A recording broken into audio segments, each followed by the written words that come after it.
Hello and welcome to episode 52 of the Kicking Back podcast. Today I'm joined by Manchester-based Yorkshire beat poet Leon the Pig Farmer, aka Jack Horner. Hello Jack, how you doing? I'm good, how are you? I'm very well, mate. Thank you very much for coming on the show today. I'm looking forward to hearing your poetry later. Yeah. I've heard and seen some good things online. For the people at home that might not know who you are, do you want to give us a little bit about what you do and how you came to be Leon the Pig Farmer? Yeah. When I get the other side of the microphone on stage, I'm Leon the Pig Farmer. I'm known to everyone else as Jack Horner. I'm from Yorkshire. I've lived in Manchester for 22 years, and 3 years ago, after a breakdown and PTSD diagnosis, I began creative writing, and that spawned a very strong thirst, ferocious appetite for creative writing and to get performing eventually. And that is when I created the alter ego Leon the Pig Farmer, who does the stage performance of my creative writing. Cool. Where does the name come from, Leon the Pig Farmer? It's a film from 1992, Right. which is... The basic premise of the film is children swapped at birth, artificial insemination, and eventually, as they're grown up, a guy brought up in a Jewish family, strong Jewish beliefs, inherits a pig farm. So it's a black, dark British comedy with some good, famous British actors in it, actresses, and I took the premise of that story after being in the army and working in other roles within Home Office and government sort of places, that I felt like a fish out of water. I felt like I was swimming upstream. My more liberal left views didn't always seem to fit the message that was being sent. So not too dissimilar to what would be if a Jewish guy inherited a farm that produced pork. So there's that element. There is also the element of, because I'm an ex-serviceman, that a friend of mine, Jason, when we were out socially, used to he did on one occasion that I recall, when we were out on a night out, referred to himself as Leon and that his job was a pig farmer. Right. Whether that was for security reasons or not, he didn't want to disclose his true profession as being in the military and what his real name was, but he used that, and it was anecdotally used throughout the year that we said to him as in the third person, "Oh, how are you doing, Jason?" "All right, I was Leon." "Oh, Leon's good." And he had a strong sort of Somerset, like he's from Western-super-Mare, so he had a strong sort of like West Country accent. Yeah. So it kind of fitted. So to an ode to military people having pseudonyms for whatever reason of life preservation, which we did, or false professions, and to the film and my personal sort of feelings of being in certain jobs, the name instinctively came when I was asked by a promoter, "Where do I want to go on a poster as?" Okay. So that's where it was. I was sat having a coffee with a friend who's a promoter, and he said, "Right, I'm putting you on this gig. What shall I put on the poster?" And it just came out of my mouth, Leon the Pig Farmer. We're in the Northern Quarter, and I said, right, okay. I'll explain later. It just came to me. I don't know what it was. It just came out. A lot of the military stuff, because I was going through therapy at the time, was very much in the forefront of my mind. Sure. A lot of behaviours that I was going through and everything else. So whether it was because it was there, current, and I was dealing with a lot of things from the army at the time, I think it just came like that, and it stuck, and people were like, "That's catchy." Different, but catchy. Yeah, so I just ran with it, and I didn't know if it was going to stay or not, but I only use Leon when I'm on stage doing solo stuff. Right. Okay. When I self-published a book, I did that in sort of my name, and I do stuff in music with a wife, so there's nothing Leon there orientated. So it is towards the spoken word element of the things I do. Cool. It's the speaking of my written words. Yeah. So have you always done bits of spoken word, or is it like a really recent Something thing? really new, yeah. Okay. It kind of it manifested after 3 years ago next month. I woke up in a police cell after a heavy drinking session that I didn't hurt anyone. There is no sort of triggers or any safeguarding issues that need to go on. But I woke up drunk in a police cell, belly against the counter, very disgusted with myself, and didn't know where my life was going, looking at losing my job. And I needed to turn my life around and change a few things. What followed was I'd realised that the months and probably years leading up to it, I'd disassociated from family. I had a lot of physical conditions that were coming out, which were linked to depression and anxiety, grinding teeth, chewing insides of cheeks, twitches in the arm, shoulder aches, limb aches, nausea and stomach cramps and things. And they were building up over years, and they all came out more regular leading up to this incident. Right. And then I went to the doctors and broke down and realised I was suffering from bad anxiety, some depression, and eventually I realised that a lot of it was down to post-traumatic stress disorder from things in the army and my behaviour, and probably excessive and binge drinking was certainly elements of a coping mechanism which wasn't healthy, and I needed to change my life. I took the doctor's advice to get out walking. I walked around Saddleworth Moor up near where I live. Oh, yeah. Started recording voice and writing a few notes down of the horrible thoughts that were coming out of my head, and put them down into some sort of journal. And eventually, with a cadence and my interest in music and lyrics, they started rhyming, and some of them didn't, some did.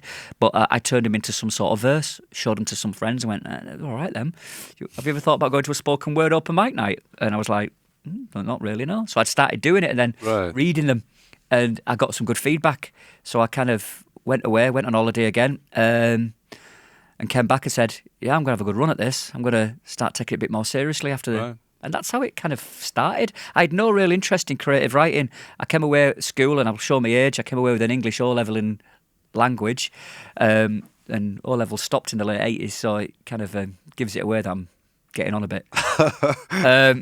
But I had an interest in art. I got an O-level in art as well. I was interested in the more visual. But I'd already had a strong interest in song lyrics. I've been following music and buying and collecting music since a young age, very young age. So there was always that interest. And when I heard songs, I was always as much interested in what the singer had to say as to what the musicians had to play. So that was very much an interest for me. So I think that interest bled into it. And probably how I got an interest of standing in front of a microphone and pouring my heart out, or how it started, and then telling people my point of views socially and slight politically, but not too much, more of an observation point of view. And then how I became a vocalist in a two-piece psych punk band at 50. Call it a midlife crisis, call it what we will, but being a late starter to the party. But yeah, and that's how that came about. But I've always had interest in music and things, but never creative writing or storytelling. Was that, was the sort of writing down of your thoughts and stuff, was that something that was recommended to you as part of like a therapeutic process, or was it something you just started doing? Google told me that. Right. I got stuff out like you do, which is brilliant, the internet these days. And my parents were very supportive. They were like, oh, why do you go back? We've looked, and it's like, you used to like art at school. It's a good form of expressing your emotions and stuff. I goes, yeah, it is. And it was at that point where I said, I've already done a bit of Googling myself, and I've turned my journal and my writing, which I'd looked at, it was good to get the thoughts out. It's good. It's very cathartic. Yeah. Right. If you're in a room on your own and you want to get your emotions out, writing them down. And I've always said to people, if I write them down, I'll leave them and I'll go back to them and I'll read them as if it's the third person, as if it's my mate that's going through that. And what advice would I give them? Because you can never give yourself good advice. Otherwise, I'd have given it years ago and not gone through the years and the spiral that I would have done. So it was good to look at it then, after I was looking at it through a different set of eyes. And what came of those thoughts turned into the words, the written word, and it became into pieces that I wrote in 4-line verses, 4-line stanzas, and made bits up about what I was thinking. Okay. And then when I started my cognitive behaviour therapy, that came out even more, that I told them that I was already writing down my thoughts, and I was always writing down the negative and the positive sides when it came out to writing down 2 lists, the positive and negatives, and trying to focus on the positive. So it came out even more then. Later on that summer of 2019, what I was doing was going down the right path, and it was good for the healing. Okay, cool. Now, obviously, a lot of people have heard of PTSD, post-traumatic stress disorder. How would you describe? I think people have heard of it. I've heard of it, but how would you describe it in terms of what it is and what it does to your sort of thought processes and how you live life? I think that people, especially with mind, it can manifest and it can be in totally different ways. Anyone can have it from any form of trauma. It doesn't have to just be like it used to be. People used to call it shell shock from the army because of battle shock and things like that. And that is kind of what mine was. It was manifested from incidents that I'd experienced in the army and things that I'd seen in the army. And it wasn't just triggers to do with violence or guns or bombs. It has a lot to do with guilt as well. Okay. And mine had a lot to do with looking back on things of deprivation that I'd seen in Africa, that I was in a better position, and there was things like that went on. With me, it manifested a lot in, because of the army, it taught me a lot to risk assess. What happened then was I turned it into a problem manifestation, that every problem needed risking and everything would become a problem. And I would turn it in that I'd sort of be hypercritical of everything in my life, and I'd try and stop something by causing a risk, Right. that things that weren't a problem. So that increased my anxiety. And then that, when I'd reached a certain level, caused a level of depression. And don't get me wrong, there were certain things that would trigger me to get anxious and not violent, but with internally angry. Sure. Yeah. And I'd get physiological feelings that would be like that. It was never a case of I'd hear a car backfire or a door slam and I'd hit the ground. There was none of that. It was very much more dealing with the psyche of guilt and that I wasn't worthy. And it came out in different ways of then losing confidence and then trying to resurrect the lack of confidence in drinking and getting out and partying more, so people saw a different face to what you were about. And getting away from all the negative thoughts that I had. It was quite complex in what was happening, but I just used to manifest problems and create problems in my head that I needed then to sort of assess risk and make sure that it was right.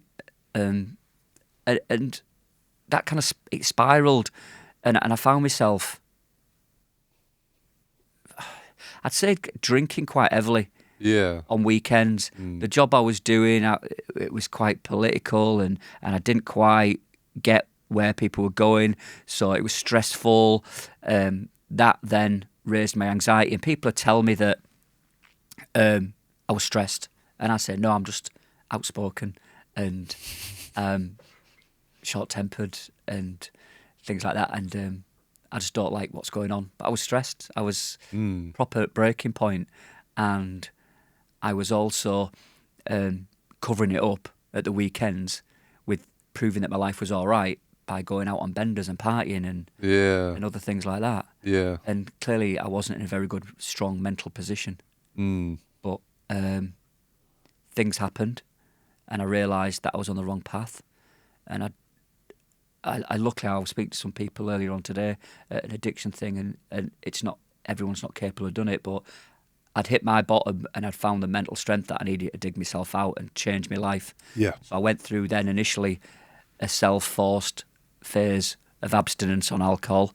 I then got onto medication, and that's when I kind of got more clarity and strength to be able to deal with all the other things that was going on. Sure. Yeah. With the post-traumatic stress and the recent diagnosis, which in my way was good because it gave me a label. It gave me a reason as to why you would I was feeling like this, of where the happy-go-lucky, cheeky Jack the Lad chap from who was a teenager had kind of left. When did this moody, opinionated sort of person who had a storm over his head, when did he come into play? It's very slow and progressive, but over time, that side overtook the joyful side, and life didn't become enjoyable anymore.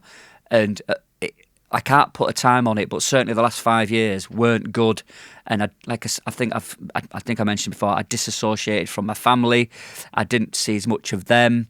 I kind of hid within other toxic relationships, and life wasn't good. But I didn't have the right strength or anything to get myself out of it. Right. And I didn't think at the time I needed to. I thought my life was all right, but I was kind of suffering. But what happened where I woke up in a police cell was the point of going, right, it's gone too far now. Yeah. Yeah, it's got to be extreme now. We really need to sort of like dust ourselves down and get a grip. I've got a good supportive family. I've got a lovely supportive girlfriend, now wife. So I had some really strong people around me that kind of helped me and were there for me, and some friends as well that were strong and kind of were going through their own problems as well. So they kind of knew where you were coming from, where I was coming from, and I could relate to it. And I was never a big talker of emotions anyway. I was a bit of a stoic northern lad who just like gets on with it and jokes it off and brushes it off, and that was a problem in itself, hiding behind a mask of whatever else was going on. So I don't do that anymore. I just tell people, it's not weak to speak. It's like, which is a phrase of one of my friends who run a band gang. Yeah. Yeah, it's not weak to speak. He uses well my mate Bish with his talks, and I get involved with men's groups, especially and other mental health and veteran groups now, and just say, look, like we all come from this masculine background of the military or whatever, and it's not wrong with having a good natter. It's like you say, this kick your back. We're just chatting and we're openly talking, and it creates dialogue and it creates talk, and something might inspire or stimulate someone else to go, I need to have a chat about that. Yeah. And even when I do the Leon stuff, I've had people in the audience, whether they be middle-aged men like me, because we are of a certain age, which I've mentioned before, but I'm going through what you're going through. I did a poem the other night about my mum and about an estranged father from a young age, and a guy came up to me and went, your younger life mirrored mine, and there's anger there. And I said, there is, but there's not now. But I focus now on how brilliant my mum was, not how bad my dad was. You can't, if you focus on that and the abandonment issues, then your life will spiral and you'll always have that anxiety and negativity. So I focus on how good she was and how good my stepdad is. That's where the positivity is. So let that rain down on you rather than what's going on over there, because that's not going to change. No. So why even bother? Just brush it aside, let it go, rather than harbouring it. And that's kind of what I do. And I say, look, let's have a natter about it and just talk, because you'll realise you're not the only person on that ship that's having the same problems. There's lots of us out there. That's it, man. So let's get chatting. And society, social media, pressures of work, of where everyone's in now financially, everyone is on the border of going under. So if we could at least talk and make life look brighter or seem brighter, then it will be brighter. And there is, gives you strength, and there is positivity and light at the end of the tunnels. So that's kind of what my book was about. I just wanted a product, something tangible to say, that's my journey in a nutshell, in a little sort of nugget, and it's called Talking Myself Out of Trouble. I did literally talk myself out of a bad place and trouble. Yeah. So if I can do it, anyone can do it. There's nothing special about me. I don't want to put myself or anyone on a pedestal and say, you've got this special knack or whatever. I've not. It's just normal lad, found something different and ran with it and found a particular creative angle which got me out of the mire. Yeah. Don't have to be a book, don't have to be writing. Let's talk about the book, seeing as you brought it up for the people at home. There we go. What camera? We'll show them in the middle camera. So, Talking Myself Out of Trouble. So, do you want to tell us about, like, 'cause camera 3? There you go. Have a look at that bad boy, or maybe near my face there, so it's in focus. So, this has got. I mean, I love the artwork in it. So, I was having a little rifle through before. So, who? Phil Wagstaff, yeah. Who is Phil Wagstaff? Phil's a friend of mine. I've known him for years, since I moved to the town where I live. At the time, he was an alcoholic, a bad alcoholic, who had a very bad experience in hospital with organs packing up and flatlining and things like that. Right. And he walked out a sober man. I'd visited him and took him to cinemas when he was in rehab and other places, halfway housing and stuff, and he's a genius. He's a very creative man with a pen, pencil and colours. He's very dark and gothic, but when I decided to write the book, I didn't want it to just be condensed words. Yeah. Not everybody learns from words. People learn from pictures, whether it be some people from sound. So it can be, we need to be stimulated in different ways, and I'd kind of learnt that. So I approached Phil and said, do you want to do a book with me? we'll work out that you get some money, I get some money, but I do want to give some to charity. So I set up a link with a charity that they get a load of the money, which is to do with, because it's very strong, is homelessness and addiction, people that have fallen on bad times. So I wanted it to be a multi sort of approach on what the book can do for people. It doesn't just help the people that read it, it then goes on and it filters on and ripples and helps other people. So I collected, it was all around mental health. It's a mental health verse. Some of it's around military experiences, something's around my personal experiences, some of it's around experiences I've had since when I've dealt with therapy. They're all, in a way, short stories of 8 to 10 verse, beginning, middle, end, very basic storytelling, but they're done in some rhyme and in a poetry form, accompanied by the artwork by Phil Wagstaff, who's a very clever lad. And that's the book. It's talking myself out of trouble. There's an introduction. There's 30 different verses. It also mentions and leads into what I do with my wife now as the dirt, which is the music stuff. So there's 25 poems and 5 in there which I do as lyrics, which I've turned to lyrics to go to music. I do the vocals, but it is spoken word accompanied by her music. So that's the book. Where can people get it? Where can they get it? If they want to get a sweet copy of this. They can message me. I always have a few copies. I buy them off the publisher. I self-published it, but it's they can get it off me on any of me socials if they want to follow me and message me. But if they don't want to come through me and send money through PayPal or bank or stuff like that, they can go online to lulu.com. Lulu.com, yeah. Or they can go to Amazon. I prefer people wouldn't go to Amazon. Yeah. Because I literally, and I'll say this, that the book off me is 13. Off their line, it's 15. Lulu take their cut, which I'm not bothered about. They're a publisher and they promote it on independent bookshops. Yeah. Amazon give me a couple of quid off a 15 quid book. I don't want to fund some ego git going to space. I'm all in. You've made your point. I'm all in neoliberalism and people forwarding themselves on and making a better life. Sure. But if you've got enough spare cash to build a rocket and go to space privately rather than funding people's homelessness and famine, then you're not a mate of mine, and I don't want to fund you. Yep. So please don't use Amazon. Yeah, you heard it here, people. Don't go. Yeah, please. I know it's convenient, but go to Lulu.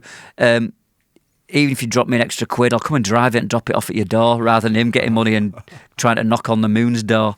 I don't know. It leaves a bad taste in my mouth. But if that's the only place you've got and you get it cheap off there, then I'm not going to tell you where to go shopping. Yeah, that's fair. I'm not a dictator. I'm not harsh like that. But I just like to make people aware that a bordering trillionaire out of a 15 quid book will only give me 3 quid. I think it's disgusting. But I'm not getting into politics. I said I'd never become a political poet, and I said I'd never get into politics, which I don't want to, but it's all around us. But it's on Amazon. Get it. Go to Lulu. Come to me. Yeah, man. So the artwork. Yeah. Did Phil sort of read the poetry and then do the artwork? I literally gave him 20 of the 30 poems, because the last few were written while the book was getting put together. Right. I gave him a load of poems and he just put them through his art machine in his brain and came up with this crazy artwork. And it was that good and detailed that I couldn't use the full A3 pieces because it had got lost onto this size, which is just slightly bigger than A5. Yeah. And it had got lost. People wouldn't have been able to see that they'd have needed like a magnifying glass to look at all the detailed etchings that he'd done. Right, so what I did was I chopped it, for want of a better word, and cropped it into certain bits, which made nice framed pieces. And I got his consent with that, so it made more artwork, so we could put more bits in. Okay. And then on certain bits, like thumb notes, I took his little organic, natural sketches, which were his ideas, and I put that in as well. Oh, nice. Because the sketches are just too good to leave out. He said, you can have all these are just what my little ideas. I went, they're going in the book, mate. He went, what? They're just ideas. I went, but they make good little thumb notes, so when you're looking on certain poems, there's some good stuff in there. So we used a lot of it, and more than what he thought we were going to use. And he really is good as Phil Wagstaff. He doesn't push himself enough. And that's another angle of helping someone who's been a good friend of mine, and his talent goes to waste too much. It really does. And he's a big purveyor. He goes down Emmaus, which gets to charity stuff as well. So they get a portion of the money who help homelessness and addicted people. Nice, man. So we were chatting before we started recording. You're in the process of making some more. Yeah, I've got this is called LPF1. I tried to do it like that factory stuff that went on before. I thought I'd take that off. And a friend of mine, Steve Riley, who does stuff on the internet, he put it all together for me. He helped me sort out the pixelation and all that kind of stuff. So it's not just been a one-man band. There's been a few people helping me out along this journey. Yeah. So he did that with Fluid Pre-Press. So he helped me get all this together. But I've got 2 more that I'm going to do. I wanted to do like a trilogy. But there's LPF1. 2 is going to be dystopian, my view on this city and out of areas with a touch of political observation with mad monochrome photography. And then the 3rd one will be back with Phil again. I'm already shoving him poems his way for him to get into his head. Because that takes a bit longer. So he's on with 3, which is well down the line. That's well into the not well into the future, but further down. Because I'm busy. It's like there's a lot going on. Everyone says to me when they see me at gigs, "You're a busy lad, you." I said, "I know. Since I gave up full-time work, I've got a book, I've got a CD, I'm doing performing, I'm doing talks with charity. But I like to keep busy. It keeps me straight. It keeps me grounded, and it keeps me my brain occupied. And if my brain's occupied and thinking all good positive stuff, it's never going to seep back into where it was. I think 3-4 years ago when it was at its worst. It's not going to go back down that avenue again. So that's kind of why I like to just keep ticking along. Keep ticking along and writing. I'm always writing. I'm always on transport, just writing a few lines, or I'll hear someone and I do a bit like of the stuff I'm going to perform, sort of thing. There's a couple of social commentary bits in there. I like listening and watching people, and we're great human beings. We're creatures of habit, but we're also creatures of chaos. Yeah. I was going to ask you, like, so in terms of like, is there a set process when you're writing something, or is it just like you just said, and you just like bashing things down and it turns into something? Yeah, there's a loose. Well, I would say there's a process. It starts off in my phone, writing a line down. I might hear a quote on the news, and that'll inspire me to write something similar, or I might read something and go, that's a good premise for a story or for something, and that angers me, so I'm going to write about that. So that'll be the first line, and then I'll just start. And some people think, he's always on his phone. I'm like, and I said to him, I'm normally just writing notes down. And I write them. I go home, and then I'll put them into some sort of verse form, and then I'll cross lines out which I think are rubbish, or something which I think that's too much like has been quoted by Albert Einstein or something. And it probably has been. It's just stuck in the back of my head. So I cross that out if it sounds too cliche and it doesn't sound original, and I get it down to its basic form, and then I rewrite it several times and keep going through an editorial process until I'm happy. As in physically writing? Yeah. And I'll physically write it down several times, and then when it's gone through scrap bits of paper and ripped up and arrows and red to black and black to red writing, and it's got other arrows, I'll then write it out in neat, and if I'm happy, it'll then go into my book. Nice. Which is neater writing, and it'll stay in there. And when it's in there, it will either be a spoken word piece, it could be a performance piece, which I'll do with bands or things like that. It could be just a piece which goes written, or like some has become lyrics for the dirt. So there's several places where it could sit in the creative process. Do they ever like cross over? They do, You just like pick one out and be like, yeah, like some of the stuff I do with the dirt originally was a spoken word piece, and some of the stuff in the book I've rehearsed off book, because I do it off book when I'm performing. I don't read from a book or a phone, so I like to get the energy and looking into people and do it that way, so it becomes a performance.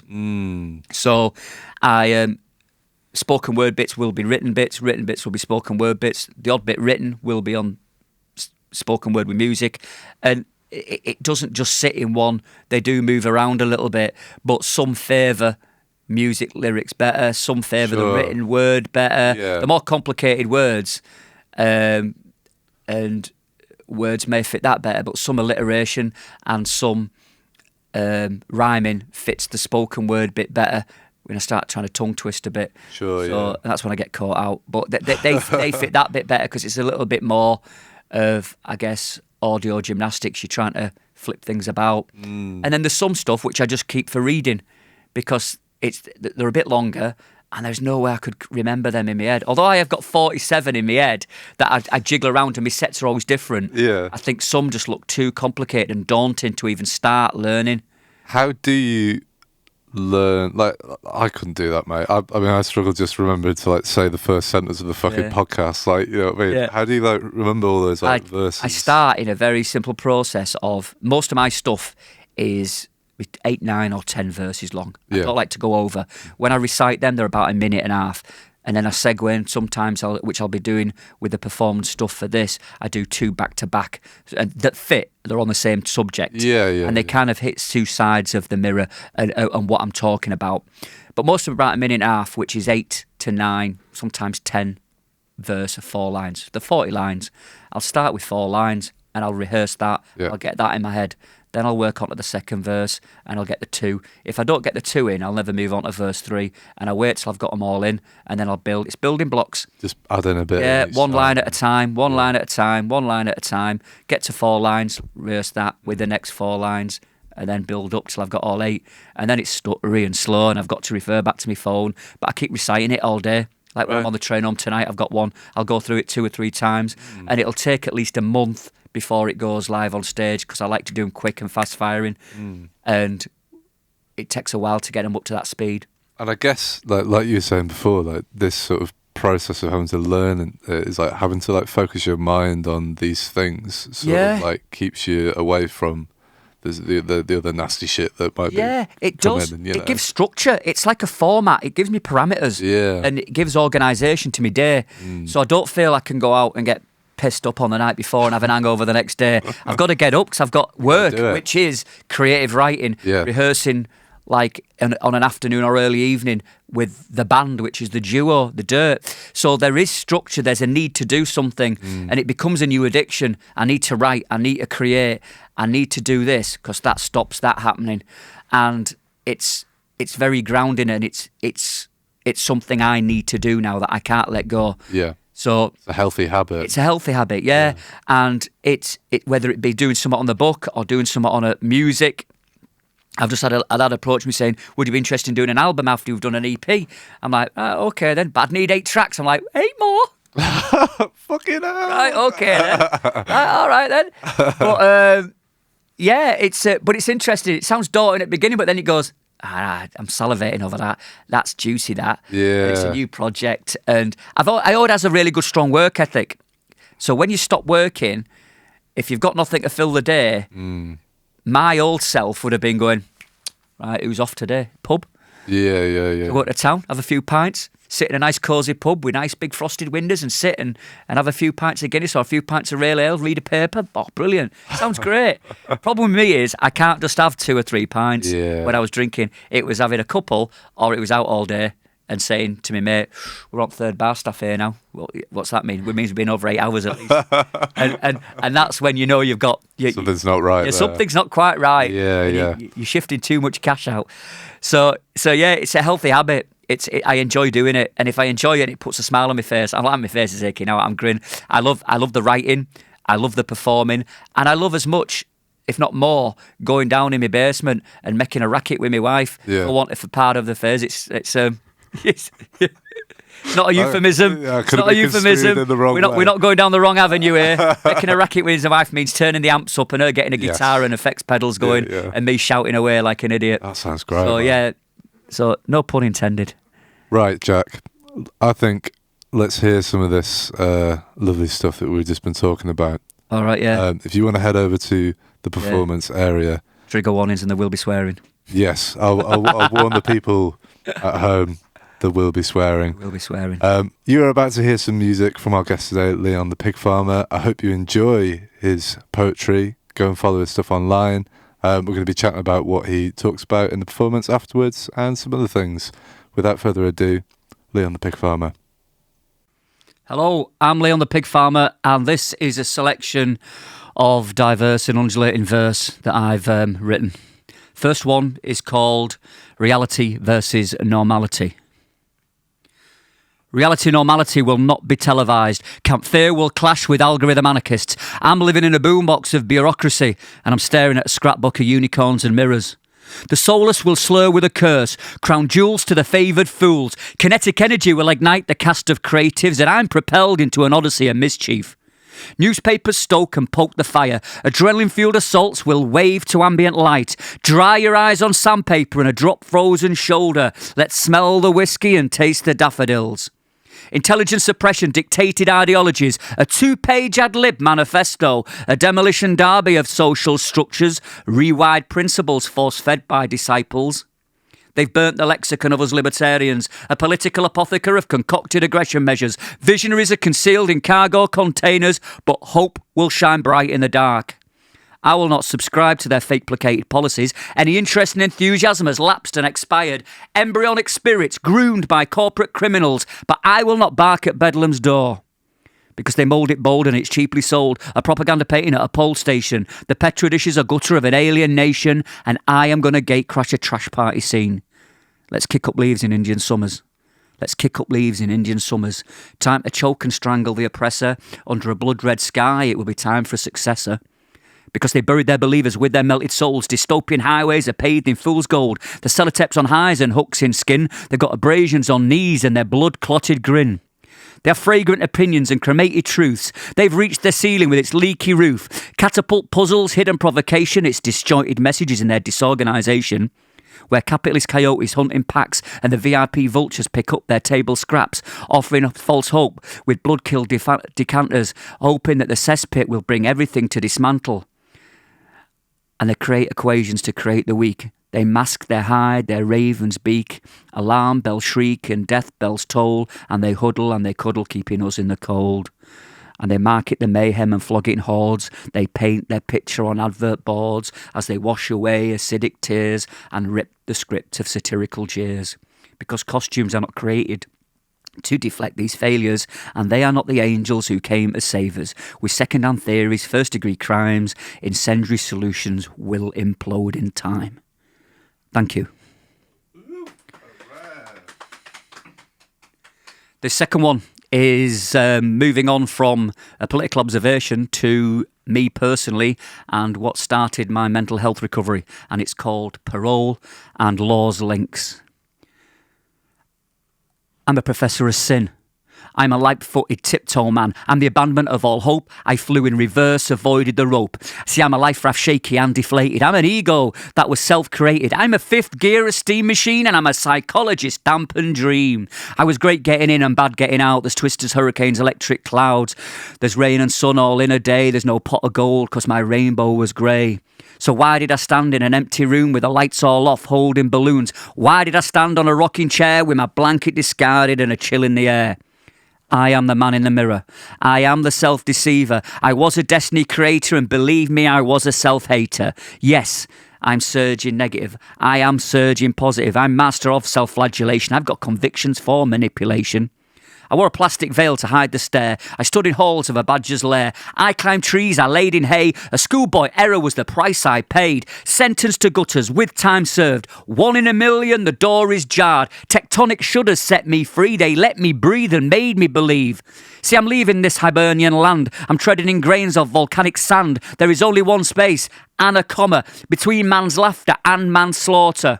Because I am the whisper man. There's no more catch me if you can. No longer a theatre projectionist. No smoke and mirrors or blue mist. And I can see those bulging eyes of confusion, misunderstanding my recent corrosion. Locks are broken, chains removed. The storm has passed. I've got nothing to prove. So they can go ahead. They can scream their sirens. They can flash blue lights. They can hide behind them. They can go blow whistles and muster troops. Because people like me, we look different when speaking the truth.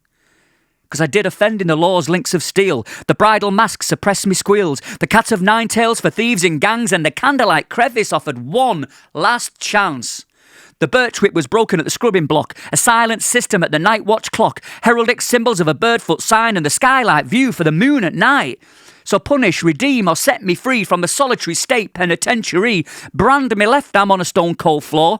Smash the brass bell against the riveted door. The turnkey of time, the felons of the free. Treadwheel of the labours against bars of disbelief. And the barricaded walls, and the barbed wire fence, and the sandstone halls, and the critically condemned. You know, they threw me into a pigeon room, a desperate dungeon for this dogged mule. False failures will form foundations, and I'm the yeomanry of new revelations. So I turn the key, it's a life sentence and 3 cycles complete. I have jumped the bar to forge a freedom. I've took my lion's share of this uncaged kingdom. I'm no longer looking through fingered hands, the door's unhinged with a battering ram. No debt accrued, I've reached its mission. And they're no longer feeling what's under suppression. And I no longer deal in grape and grain. I fall, I float among the crashing waves. Echoes and voids no longer test my sanity. Lesson learned. You can never beat gravity. Thank you. And this next one is called The Monkey and the Devil. And this is literally what used to go through my head before I started my recovery of post-traumatic stress disorder and therapy, etc. And there's one line in it called Saru Mokikara Achuru, which is Japanese, and it's a proverb for even a monkey falls from a tree, which means any of us can mess up. It's just how we pick ourselves up. So that's the moral of the story. There's the geezer with a long leather coat, red paisley bandana that covers his throat, a tilted trilby eye so vicious and he lurks in the corner of my subconscious. He's a waiter to the world of my emotional dysfunction. He serves ready meals to my personal destruction. I accept his twisted, malevolent suggestion and I dine on guilt and a bottle of correction.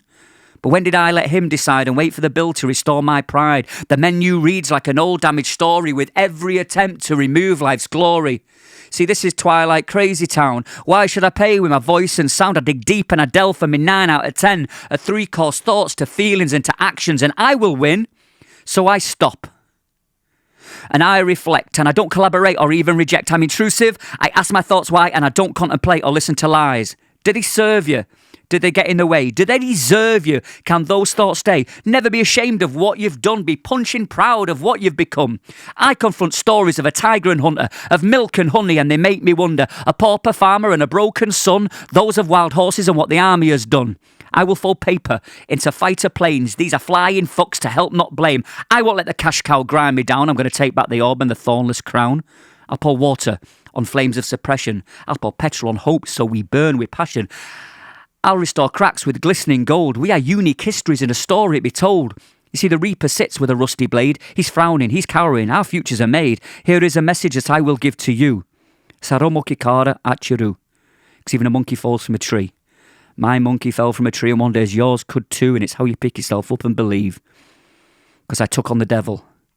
And my heart is no longer presented without a black and tortured soul. And I'm instructing Lucifer to go and ride on home. I'll unhinge, remove myself from the ebony cross. I'll extract those nails one by one and hold my hands aloft. So come on then, Diablo, let your dog off the leash. I'll stare into its gaping jaws and break its pissing teeth. The black sheep fingers are burned, still placed on a trigger. You're a darkened silhouette. I'm a lonely standing figure. So come on then, old Nick. I ain't afraid of this. I'm going to grip you. I'm going to choke you. I'll silence your snake hiss. And I will escort you from my party and vanquish you because this is my life. And you think you can extinguish my candle in the night? I don't think so, Darkened Prince, because you think you can shine brighter. I'm the fierce dog now. I'm a battler and I'm a fighter, and I will not be imprisoned or suffer in a golden silence. The cemetery gates are ripped open and I will dance without a shyness. So let's sit across this table, Baphomet. You've played your final ace. I'm healing, you're deceiving. I spit in your face. Thank you. Thank you very much. And this next one is called Cutting Crew, and it's an observation of walking around Manchester streets and the changes that have occurred and how we can help other people out less fortunate than ourselves. I am sat where crack and smack once ruled, and other illicit activity ensued. A derelict warehouse, forgotten industry. I'm now met with corporate chattery. There are vans on show still, not them of dibble. They are canvassing the coated in pale ale dribble. There are Instagrammers after instant grams, twattering twits, increasing fake fam. Vapors, fakers, turn-ups to knees, and those one stroke from turning Japanese. Beards and sleeves with cider and gin. Those on craft ale till a new trend kicks in. Oh, so why is it called the Cutting Room Square? Any association to your crap peaky blinder hair? Your bag and bag of dip, you're blind of it substandard. Mate, if this was the 90s, you still wouldn't have landed. I'm informed it's a centrepiece, a new public realm. This ain't Game of Thrones, there's no dragon at the helm. The copper green sentinels depict history. They erased Manchester's empire, replaced it with commercial greed. Because here come the Hitlers invading from bars and they're trying to monopolise with tables and chairs. And they aren't the clever with booths from their stores. It's a public place, you muppets, and they know the score. It's a fine line ensuing from what I see, vying for fake profiles or real IDs. There's low inflated egos and there's some self-esteem. This is the new Ancoats of living and it's the Islington of dreams. But I tell you what, you can run, you can't hide. Here comes last man standing selling swag and some snide. And he's only after coins to catch a bus or a brew. But their people think it's for digging. They say wait and make him move. See, the scenester and internet pleasers, this ain't about them. This is about the ever-expanding, gentrified-powered dens, because where once was identity and a city's heartbeat, it's now replaced with aesthetics, conformity and sheep. Because Manchester once had tables for dancing on. Now it's got pavements for sleeping on. We live under the shadow of the hacienda, where factories and warehouses become the helpless shelters. A city that once did things differently. We're all now just a vote commodity. A city with 2 multi-millionaire football teams, but when the scores on the doorways are just broken dreams. So if you go down on the streets today, you are sure of a big surprise. If you look down on the streets today, there are people in disguise. There are sleeping bags, cardboard box, ripped up jackets and shoeless socks. But this is still where the capitalists will have their picnic. Will you walk past or lean down to give them a hand and not take the biscuit? Thank you. Okay, my last one. And I'll finish on a lighter, happier note. And this one is about some observations around town travelling on public transport. And it's called Trams and Buses. And these are all the people I've met and observed and wrote notes down. So, yeah, if you're on public transport and you see me, turn away and don't talk. You might make a poem. Shit the bed, what was that? Have you never heard of a diplodocus? I only boarded the pink line to get to town the closest. Called the cops, I'm off my chops, came from a mobile device and his mate was banned from Facebook for posting pictures of his hairy arse. Discussions about Chewbacca, is it a dick or a dog's red rocket? And why does a girl's makeup run but stays on your clothes when you wash it? Debates about Jeremy or Boris, like deciding to be burnt or hung, and a young musical prodigy cup overflows whilst announcing good singers die young. An art student ain't part of culture. He says it currently isn't his time. His mates sit bored taking selfies, then they board to another tram line. The girls, they're talking Leeds Festival and they're going to let their hair down, but Glasgow's the one to name check, but it's just too far to trek down south. See, I jump off board at Market Street, I jib through the gardens to the station, and the only conversation that I experience is a choice of particular libation. Because down at Piccadilly there's a moody side. Dog eat dog is prowling inside. He's knocking hard on Rapunzel's door, and she retracts her hair from this dirty 54.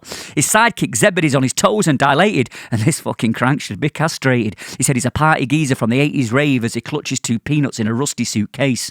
There is Duracell Dave, he's got a bag of swag, a AAA service that oozes from his bag.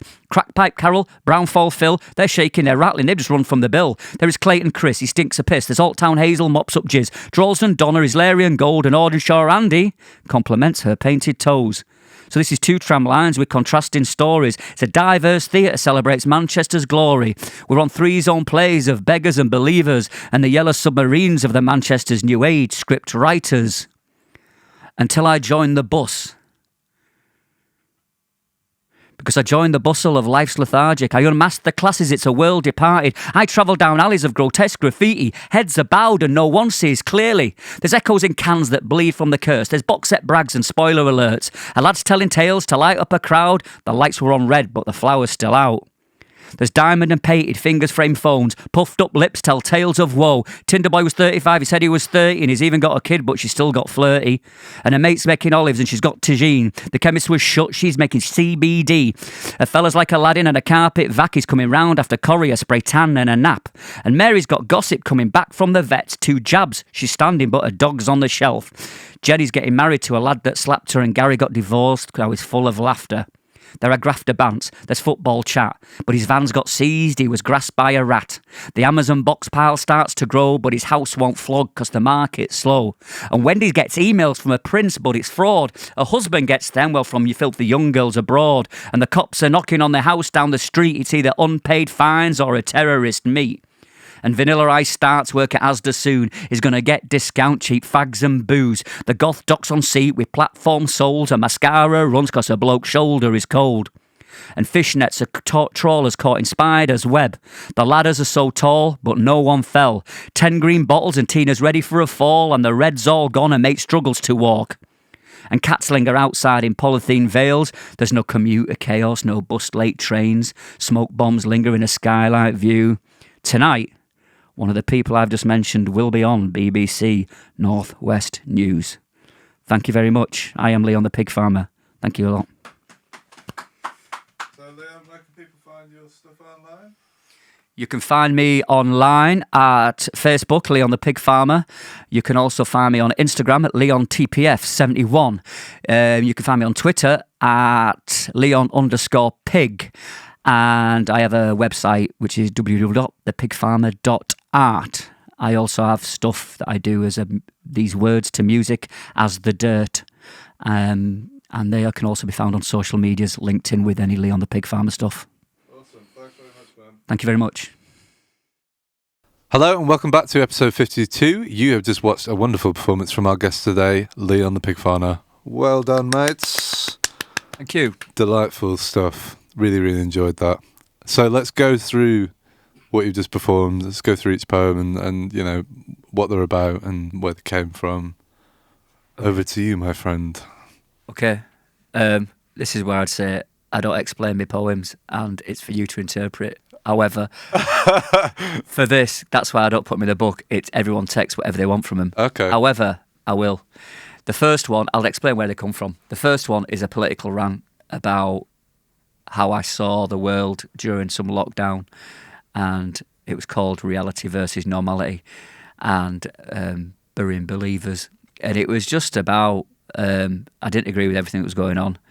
There's certain lines in some of it which is suppressing the arts, and there's things, little lines in there to we do it one way but you can do it the other way, very subtly, and it's about that really. It's one of few that I've started writing, which gave me the inspiration to go on to my second book about a little political sort of framing a few incidents that I've seen on the news and media, and not taking sides, but just saying this is how I see it, and some of it ain't right, without being staunch blue, staunch red, staunch yellow, staunch green. I'm not in it for that. I'm not into political posturing.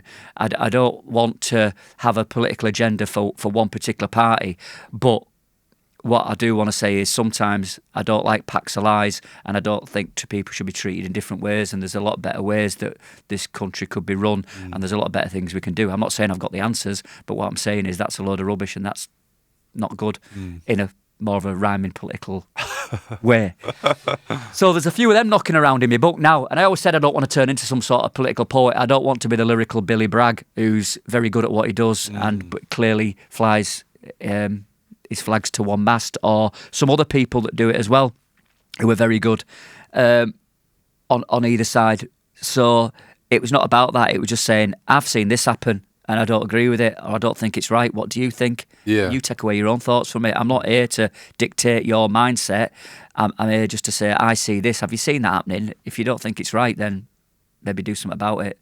Very much so like when one other one, which I'll go on and talk about, it's my view on how I see certain parts of the city of greed and things like that. So it's about that. It's what I see on the news or what I see in other forms of media, and I don't agree with it, and it's my rant in my anxiety-driven world that I need to rant and get a cathartic release out.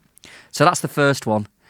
The second one is Parole and Law's Links. There were two back-to-back. There's two poems in there. Parole, which is in fact lyrics of The Dirt now, and Law's Links, which I do them back-to-back because they're very much about waking up in a police cell, being chastised, being behind bars for a night, and eventually then going on parole. Life has become parole. It's I can easily step back into that world, not of criminality, because I didn't commit anything of a criminal charge. Sure. But what I can do is I can slip back in to a world of drink, of toxic relationships. I could easily go back into a lifestyle which is a spiral. So you're always on parole. Although I've recovered mentally, it could only take one bad incident for me to slip under again. Yeah. So it's like someone would be on parole. I've got this non-visible tag in my head that it could bleep off if I go out, if I had to go too far off my centre, my gravity. Yeah. So it's kind of about that.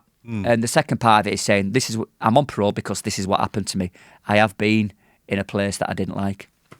So that's the second one. I'm trying to think of in the order that I've just done them. The third one is the Monkey and the Devil, which is a bit more self-explanatory. It's literally around the demons that go on in my head. The first half, the mischievousness that was in there by a monkey, but the monkey falls from a tree, and it's how you pick yourself up to believe. And the second half of that is me taking on the devil, which is taking on the demons, which I had in my head. So that's about that, and it's a good story that says I won in the end, and we can all win in the end, and it's that message to go across. And there's certain lines in that which literally say it's about suppressing the fire, but if you want to fuel the fire for the good, we can do that as well. Yeah. And about gold plating cracks, that we can make it better than what the world is. Always look on the positive side, which is what that one's more of about, really. Nice. It's a positive thing. Another one I did, Cutting Crew. I wrote it in Cutting Room Square, which is where it got its name. And it is literally around certain parts of town which was used to be renowned for crack and heroin dens and prostitution, which has now got a shiny gloss on it because it's newly developed and seen as a new artisan sort of area with lovely cafe bars and culture.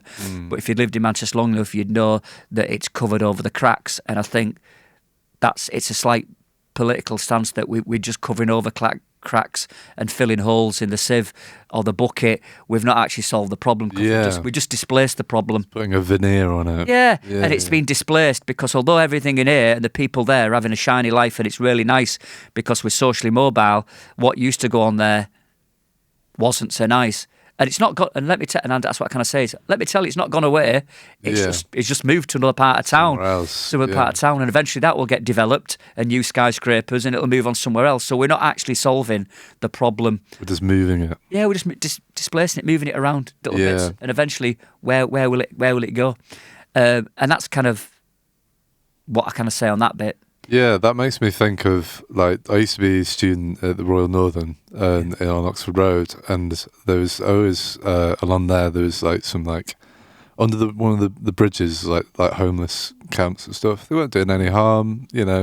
And I remember the day where they, like, fenced off these bits and didn't do anything with them. They just put a fence over these, like, areas, and, like, I think now there's, like, some fucking bars and shit there. I was just like, why? They're not doing any harm. They're just trying to get by. None of them were, like, being threatening or anything like that. And it's that thing of just, like, pushing away the problem. Same near the McDonald Hotel up near Piccadilly. There used to be a big camp opposite that as well, and that's all been fenced off and all of that. And you just think, what? You're not helping anyone. No, there's tents there. You're not creating a ghetto culture. If they've got somewhere where they feel safe with each other, and yes, some of them take drugs, but their lives are pretty bad. Yeah. And yes, they're committing. If that's the only criminal act they're doing because they're begging, whatever, and they're safe and they're all contained in one place, which makes it easier for other people to monitor if that's what they want to do. You start trashing it and displacing them, and where they've got nowhere to go. Other worse things happen. So why can't they have somewhere as a community or a small village of somewhere to go? It's not the best option, but if it's a short option, if we can build loads of cargo containers and shove loads of bars in them at expensive drinks, why further down the road out of sight can't we shove another load of cargo containers and let people sleep in the warmth? Yeah. It doesn't cost much money. No. But you walk into town and you come over from where I live, and you just see all these big red lights and that's the height of where these skyscrapers are going to go, and so that there is a lot of money in Manchester. Yeah, there clearly is, because I don't know how much people pay for rent, but it ain't cheap, and people own these, and there's lots of them, so there is lots of money, and I think a little bit could trickle down to help people who are less fortunate. Definitely, Mum. Rather than putting studs in doorways so someone has nowhere to sleep. We're all one step away from being homeless in some way or other, or a mental health problem. So let's consider ourselves privileged and help out people out a bit more. Definitely, Mum. We don't have to be too greedy. It goes back to what I said in the first part. We don't need a rocket to fly to space. If we can solve the problems out on this Earth, we won't try to get to another planet. Yeah, it's like, it's true. Is it so discussed today? You need to get in a rocket and go somewhere else. Why not spend that money on this planet and make this one better? I don't know. Exactly, it's a simple form, and I know that I haven't got all the answers, and I know that what I said not everyone believes in, and some of these people may cause other people social and disharm, but it doesn't have to be that way. No. If we can give people a leg up. That's why I do stuff for Emmaus, because they give people a bed, they're giving people a reason to go to bed, a reason to get out of bed, they give them a postcode, and they're not homeless anymore. So they get a CV, they get some courses and training, it helps with their addictions, and it's a good charity, and they're doing good work. And for the people at home that don't know how to spell it, Emmaus, I wrote it down here. E-M-M-A-U-S. Yep. There's one in Salford. I think there's one might be in Rochdale. There's one near me in Mosley, which is a big one. Big second-hand superstore. If you're after old furniture and other stuff, it's great to walk around. It's just this mad den of bargains. And it's great. And I love going around. And it's been an honour for me to do stuff with them and to give a portion of my book profits to them so it puts it back into the community. Yeah, man. So yeah, I enjoy doing that. It's good stuff. Yeah. And there was one more poem in the performance. Oh yes, there is. There's one more. The last one was, I put two together. One that I wrote on a tram coming from the airport up through Wythenshawe up into town, and then I got onto another tram to go home, and it shows the comparison and demographics of people on two different tram lines and walking through Manchester again, so it alludes to that. And then I put one on the end about a bus ride. And so that's more of a light-hearted one with a serious touch to it about people's problems in life and people using public transport. It's not a dig at them. Some people said, I'm having a dig at these people. I said, I'm not having a dig at them. I'm just highlighting what they've said. If they haven't got a voice and I have, I'll let people know. There's no name calling. I've changed some names in it, even so it'll rhyme. And so there's, or to make the name shorter, and there's no one mentioned in it. There are just problems in society that are mentioned. So it's just put into a story, but everything in them is true. I've got one about the toilet walls in the Pay-Right in Manchester, which literally is about everyone daubing in a black pen on the walls or stickers and posters. And I tell a story of what happens in the gents' urinals through words of what everyone's wrote. So it's like, yeah, I say some things that are quite derogatory to men and women in a way that's like bitchy, but they're not my words, they're what people have said and expressed on observations. Yeah. So there's one about that, which I do. So I like to try and do a little bit of light-hearted stuff because some of it is heavy. Like some of it that I did, the Devil and the Monkey and the Pro one, they are quite heavy content.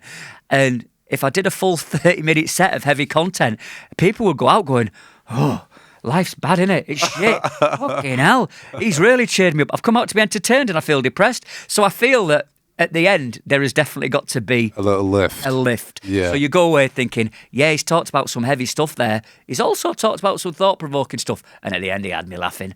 So that's what you want, man. And that's kind of what it is, isn't it? It's like every story should have a good ending. So yeah, that's kind of how my head works. With your structuring my sets, yeah. And it makes sense, man. Yeah, all sets, whether they're 10, 15 minutes or half an hour, tend to be like that. If they're longer, I'll throw one or two in the middle. I've got one about an airport as well, called Flight Twats. Come and watch it sometimes when I do it. It's slagging me off as well as other people of their habits of going through the chains and what they do in airports, getting caned on a 1 hour flight, or telling me about how they got cheaper sausage, egg, chips and beans and what the price their Stella was, and do I come here often? I'm like, yeah, it's a 1 hour flight. Kid, I'm hungover. Can I have a kip? Yeah. And it's just trying to put it. I've got one about social media, Facebook, about everyone tells everyone the personal stories. It's tongue in cheek. Yeah, man. It's tried to make light heart of what goes on in the world. Yeah, definitely. Yeah. Let's talk about.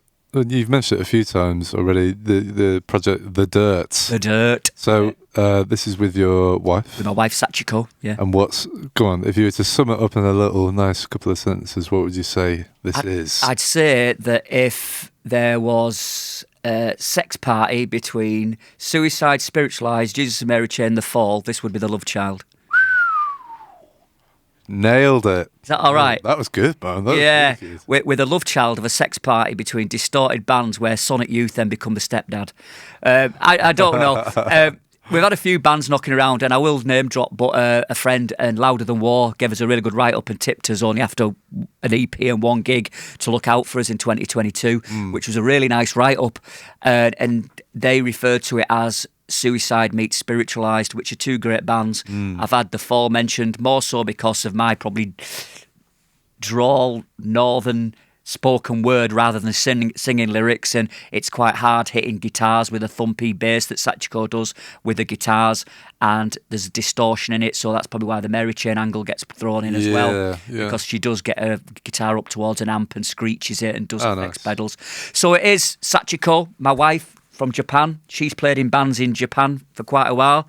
We're both 51 year. Well, I'm 50. 51. She's 50. Going through a clearly no midlife crisis and forming a band in our later years. She's been in bands for ages. I've took the Leon the Pig Farmer to a different level, and I write the lyrics. She creates the music through a massive loop station and effects pedal board with a switch pedal board and fuzz pedals, and she creates soundscapes, noise loops, some heavy bass chords or guitar chords, and she puts it through loops, so there's 2 or 3 different tracks going on at once. Right, yeah. She won't do it as backing tracks. It's all got to be live. She's particular.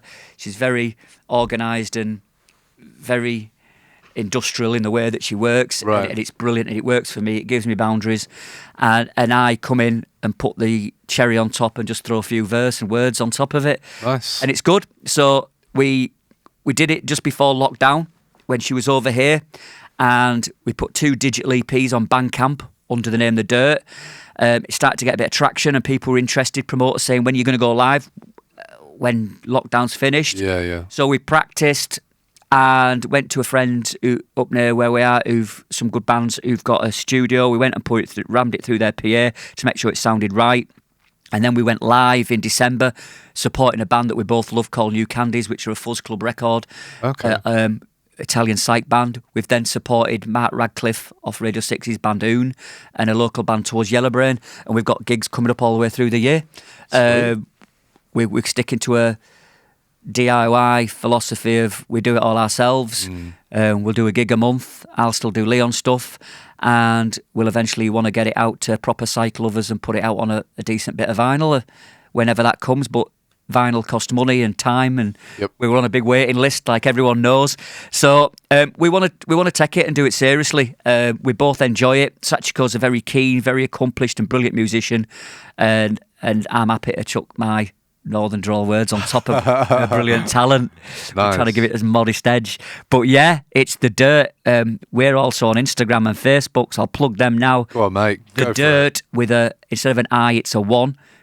If you get the Leon the Pig Farmer, I always spout out about it. And it's The Dirt on Facebook as well. I've not got a Twitter for The Dirt yet. I do it all through my Leon the Pig Farmer one. But we've got gigs coming up. We've got a festival or 2 in the summer. We've got festivals coming up later on the year. We're working with a couple of decent Manchester promoters that have kindly put us on, that followed Leon and have seen us. We're doing a couple of gigs in Manchester coming up, 1 in 2 weeks at the Perat on the 4th of March, and then we come back, and the next one's going to be in Leeds end of April. We're on with my mates, the Battery Farm, in May, and we also then go into a summer season, a couple of festivals, as well as a couple of gigs for my mate who have good promotion labels called Astro Elevator and Happy Days, and then we go on into the autumn and we crack on again. Sounds good, man. And this little CD that little beauty is called Psychobilly. Psychobilly. That beautiful little character on the front is our 3-legged toothless cat called Billy. Amazing. I inherited him a year and a half ago. He was found dragging his leg. He had a leg amputated. The vet couldn't tell how old he was because he's got no teeth. And I took him in, and Sachiko moved over, and those 2 are inseparable. And as we are talking now, he's probably pinned her down in some wrestling grip on the sofa, and she's not allowed to move. He's a little beauty, and it's a play on the obviously psychobilly, the type of music. But he's Billy, and it's quite psych. And where can people get this? They can, at the moment, get that just from me. We put a limited 50 run out through Golden Believers Records, who helped us get it off the ground. The lad Stuart at Golden Believers, we had 25 each. We flogged them within days. They went. Right. So I've just got a new batch of 25. So if anyone wants one, message me. I will post them. They cost £7 for 3 bits of spoken word and 5 tracks, I think it is. And they're not short tracks, so you get your value for money. It's a bargain, mate. It's a bargain. And it helps me then buy Sachiko plectrums and strings.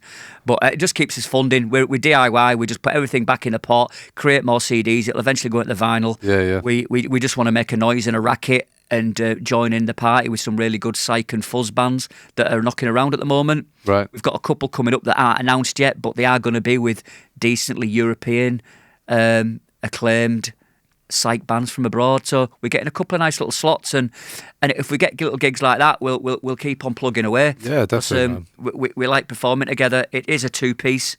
I've started banging around on a set of sample drums, so we're going to throw a bit of that in as well, mix it up, put it on a loop. Nice. And just keep it experimental and keep it enjoyable. That's the main thing, isn't it? It is, yeah. Keep the energy going. It's good. It's a nice, enjoyable project to do. So I'm enjoying it. Is it the first band? First band artistic project like that I've been involved Amazing. with. Yeah. Nice, man. Coming to the party really late, gate crashing it as an old bloke joining in. But we're lucky. Manchester's got a very good, diverse and mixed and accepting music scene of all ages, and there is no ageism involved. I go watch young kids playing and starting off with loads of energy to older bands, and the audiences are very much the same. If you get into the underground, anyone that says live music and new stuff's dead and they're sticking to the old stuff is clearly an ostrich with their head in the sand or the lion, because there's a great music scene out in Manchester. There's some great people putting on great music, so just get stuck in, and it costs usually £5-7, and I love it. And I'd rather do that 3 nights a week than go to an arena where I need my phone to zoom in and watch some band go through the motions. It's punk, it's DIY, it's great. It's what music's about, I think. Sounds awesome, man. So people at home, make sure you go and follow this. Yeah, follow the dirt. The dirt. Yeah. Jack, where can people find your Lee and the Pig Farmer stuff again? Give them the little plug. They can find me on Facebook as Leon the Pig Farmer, www.thepigfarmer.art, where I do a blog once a week and I tell people what's happened, what's coming up, and I do it.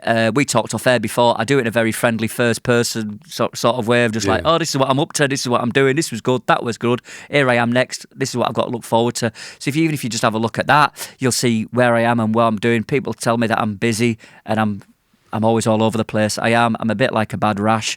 I get everywhere. But I like that. I like being busy. It goes back to that industrial level of keeping the head going and just going out. Because this week I'm going over at Leeds and Halifax. I've got lots going on with Leon. But you can find it on my Facebook page and Insta is where I mostly do stuff. Nice. I chuck a bit on Twitter. That's Leon_pig and Leon TPF71 on Instagram. Trying to remember them. Trying to remember them, yeah. So if you put Leon Pig or Farmer or 71 in, it'll come which up. is giving away how old I am, you'll find me. Nice. I do have one more question for you, my friend, before we wrap this sucker up. Yeah. If you could sum this podcast up in 3 words, what would it be? Lost for words. Is that it? Lost for words? I like it. Lost for words. I knew you'd be able to come up with something, man. It's been an absolute pleasure having you on, Jack. I really enjoyed your set, and I'm definitely going to be coming to your gigs in Manchester. So let me know when they're happening. Can I just mention one more thing? Of course you can, mate. I've become the in-house poet for Mancunia TV, which we're going to be doing every month. Okay. At Off the Square. I will be inviting down some of my favourite poets to come and join me in a very much the word style set-up thing. Okay. Where we're going to be getting... You can buy tickets to come on, but the first one, for instance, is on Wednesday, and we've got Clint Boone in. We've got Cy Wollstonecroft, who used to be in The Fall. We've got Debbie Ellis in, a great photographer. So it's an arts thing. There's going to be 2 bands on. There's going to be an artist. I'm going to do Poets Corner. I'll do a bit myself, but I am going to be bringing in a really top spoken worder every month. Nice little plug for that. It's a new little job I've got, so it's nice. I just like to celebrate people doing stuff that are a bit different. And where can people find that information about that? Mancunia TV. Mancunia TV. Yeah. Cool. Sounds great, man. Great. Thank you very much for having me down. I've loved it. It's been a pleasure, man. It really has. We'll definitely get you on again at some point. Maybe even get the dirt on. Get the dirt on. We'll come in and make a racket, yeah. Oh, sounds delightful. Yeah. Well, thank you again, mate. And I hope everyone at home enjoyed this episode. Go and follow Jack's stuff. Lee and the Pig Farmer. the dirt, all good stuff. Follow us on YouTube if you enjoyed this episode, if you're watching. If you're listening, wherever the hell you are on the go, we've got different podcasts coming on every week, different artists, creators, interviewing them, doing live sessions. It's all good stuff, so follow us on there. That's kind of all I've got to say. Thank you once again to you, Jack. Thank you, James, at the back, and we will see you all next time. Goodbye. Thank you for listening. Be sure to subscribe to the podcast to catch up on new episodes every week. Also, check us out on our Facebook and Instagram at RecRooms, where you can find out about our other exciting music series. We also have this and all our other episodes of the podcast up on our RecRooms YouTube channel for your viewing pleasure. See you next time.